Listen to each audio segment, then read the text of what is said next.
काय झालं, जनार्दन स्वामीच्या महानिर्वाणानंतर वेगवेगळे मंडळी वेगवेगळ्या प्रकारचे मंत्र अनुगत, चांगली गोष्ट आहे, वाईट नाही त्याच्यामध्ये काय. आम्ही तर पहिल्यांदाच सांगितलं होतं बाबाजींचं महानिर्वाण झाल्यानंतर विश्वस्त मंडळाच्या मीटिंगमध्ये की जनार्दन स्वामींनी, माझ्या गुरुमाऊलींनी जे जे कार्यक्रम काढले वर्षाचे, ते कार्यक्रम त्यांच्या स्थानावर, प्रत्येक स्थानावर व्हायला पाहिजे.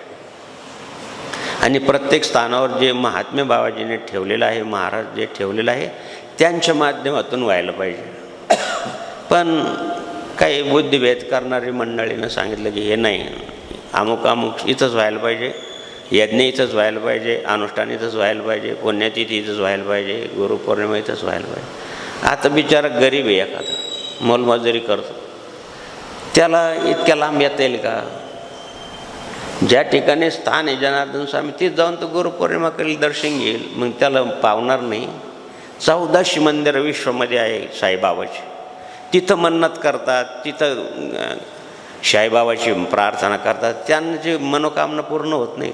काय एवढं धनार्जन येऊन राहिलं त्या स्थानाला? किंवा गजानन महाराजाचं म्हणा, कुठं आहे गजानन?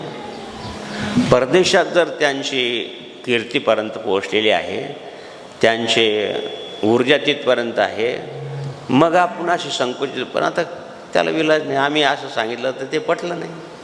आणि आज काय, बाबाजीची भाषेत आता किडे दुकान मांडलं, प्रत्येक ठिकाणी होऊन राहिलं. जरूर व्हायलाच पाहिजे.